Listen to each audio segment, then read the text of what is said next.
The story kicks off by showing us a prison where guards are keeping tabs on an alien. Right then, a female visitor shows up with a cake, wanting to see the alien prisoner. After they check the cake, the guards let her go inside, but two of them trail right behind her. Now we meet the bad guy of this whole thing, named Boris. He was a Boglodyte alien species, meaning he was the last one of his kind, and they had him locked up. We see this tiny creature pop out of the visitor's cake. That creature was an alien that was actually part of Boris's body, and once it gets inside him, it takes out the guard standing there. Then it snaps Boris's handcuffs and sets him free. Boris starts to piece out of the prison, but a different prisoner standing in the way reminds Boris he was supposed to take him along, but Boris double-crosses him and takes him out right there. He keeps moving out, but even though he was free, Boris had to fight off a bunch of guards. That's when Boris sets off a massive blast on the prison wall, and everybody starts waking up. Then we figure out this prison isn't even on Earth, it's out in space. When Boris finally gets outside, we realize this joint is on the moon. It's called Lunar Max, and that's where they had locked up Boris the animal. Now the scene switches, and we see Agent K and Agent J on their usual mission. They figure out a new species has shown up, and it's an alien. They had to figure out who this alien was. They roll up to the MIB headquarters, where a conference is going down. That conference was for Chief Zed, who had passed away, and now Agent O has stepped up to take his spot. Agent K and Agent J say a few words to honor Chief Zed. After this, we see a shop where a guy named Jeffrey Price is sitting. Boris walks up to him and asks him to tell him about the time travel machine. Jeffrey asks him if he's met his father. Now I gotta tell you, this Jeffrey is the son of Obadiah Price. Obadiah Price was locked up in the Lunar Max prison with Boris for years. He was the only guy who knew everything about time travel.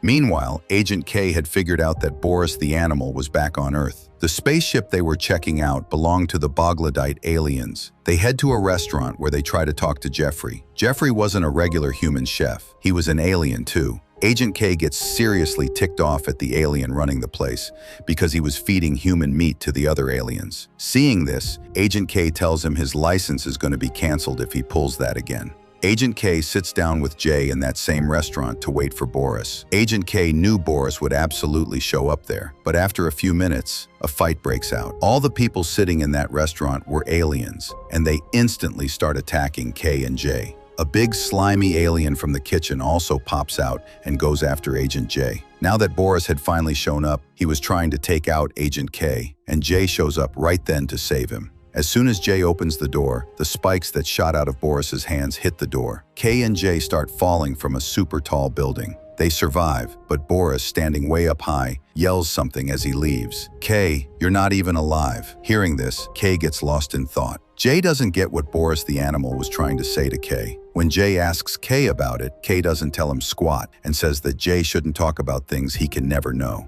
The next day, Jay goes to MIB headquarters and tries to dig up everything about K and Boris the animal. He only gets the info that on July 15th, 1969, a Boglodyte alien named Boris the animal had taken out a bunch of aliens, which is why he was arrested. He first killed Roman the Gypsy in Coney Island. The next guy he killed was the Factory. And finally, Agent K arrested Boris the animal after a fight at Cape Canaveral. When Agent J tries to ask the computer for more info, the computer flashes a "denied access" message, meaning some secrets are too big even for high-level agents. The computer did mention that Agent K got an award for the fight with Boris in July 1969 because he launched the ArcNet device onto Earth, which keeps Boglodyte aliens from getting to the planet. Agent J wanted to know all this stuff, but he couldn't figure out what Boris was talking about or what actually went down in 1969. J calls K and tells him he's got a lot of stuff he needs to tell him, stuff he should probably know. But J was mad at K at the time, so he hangs up. But J knew one thing for sure. If Boris the animal wasn't locked up anymore and was on Earth, he was definitely coming back to kill K for revenge. That's why K just sits in his house with his gun. The next morning, Jay goes to K's house, but things had already changed a lot by then. A different family was living in K's house. When Jay gets to MIB headquarters, his partner's someone else too. When he asks everybody about K, they all act clueless. Nobody knew anything about K. Jay yells loudly in front of everyone saying, "You guys are pulling a great prank. Now tell me about K quickly. That's when Agent O shows up, who's now the chief. Agent O tells Jay that the guy he's looking for died 40 years ago. Jay says, I was just talking to him last night. We were together last night, so how the heck is that possible? Agent O tells him that this is only possible because of one thing: time travel. Many years ago, a crazy alien named Obadiah Price invented time travel. If Boris the animal learned how to time travel, he'd want to go into the past and kill K, because K was the one who had taken him down and kept him locked up for years. That's when they realized that a Bogladite alien has attacked Earth. Jay tells them to quickly put the ArcNet on Earth. That's when Agent O says there's no such thing as ArcNet.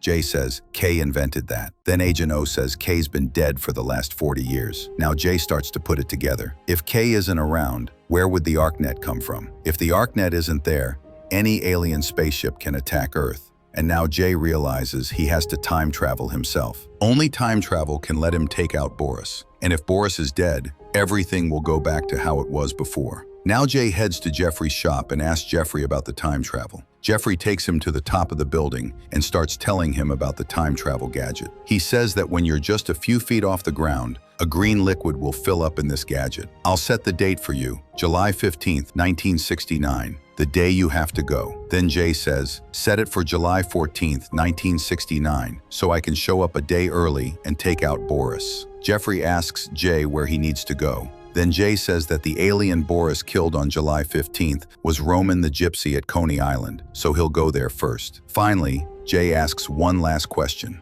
Why can nobody remember K except for me? Now Jeffrey says this is a huge deal. Only you remember Agent K. That means you were probably there at that time too, in 1969. And if you figure it out, make sure to come back and tell me the whole story. Agent J couldn't figure out what he meant at the time, and he jumps off the building. Agent J time travels and lands on July 5th, 1969. He steals a car from an overpass and heads to Coney Island. There, we see the younger Boris, who is 40 years younger at this time. Before Jay could save Roman and take out Boris, Boris had already killed Roman the Gypsy and had taken off from there. Jay was almost about to shoot Boris when Agent K shows up there first. Guys, get this. Jay has gone back to July 5th, 1969, 40 years in the past, where a younger Agent K is standing right there. K doesn't know Jay at all, and he zaps him with an electric shock, knocking him out. When Jay wakes up, K doesn't tell him much, but then Jay's name slips out of his mouth. As soon as Jay hears his name, his first question is, how do you know me, and how do you have these devices? Jay starts to dodge his questions. Right then,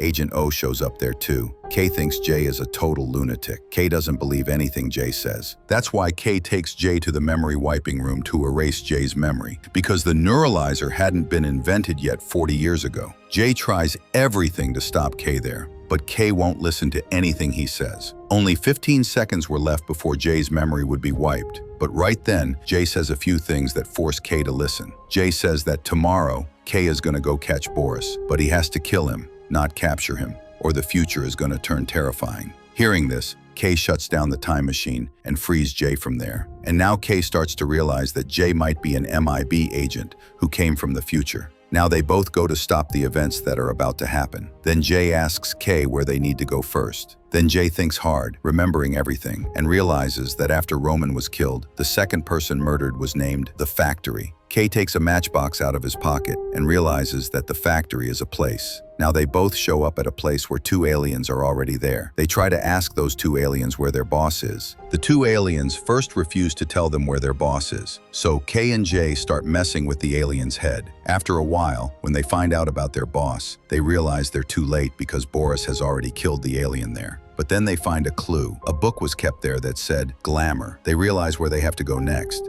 They show up at a place where a fashion show is happening. They knew Boris was going to show up at Glamour because he now needed to kill Griffin. Now, I want to tell you about Griffin. Griffin was the last one left of his alien species. His special power was that he could see everything in the future. That is, Griffin senses whatever is about to happen in the future beforehand. And that's not all. Griffin also had the ArcNet, which is a device that once it's on a planet, no one can destroy it. Boris wanted to save his Bogladite species, which is why he showed up at the same place to take the ArcNet from Griffin. Now, when K and J find Griffin, Griffin says that if he survives here, he'll meet them later and give them a gift. And right after that, he says that Boris will show up here in the next 2 minutes. And if we waste time talking, he's gonna kill me, you, and everyone here. And after just a few seconds, it happens. Boris shows up there. But Kay and Jay protect Griffin, and Griffin runs off from there. Kay had left all his alien killing guns downstairs, so he only had a regular one, which is why Boris slips away. Now Kay and Jay don't know where Griffin or Boris went, so they both go to a restaurant to grab a bite. That's when Jay remembers that Griffin's last words were that a fantastic game was about to happen. He remembers that the most amazing game of that year was supposed to happen at the stadium. Kay and Jay also head to that stadium,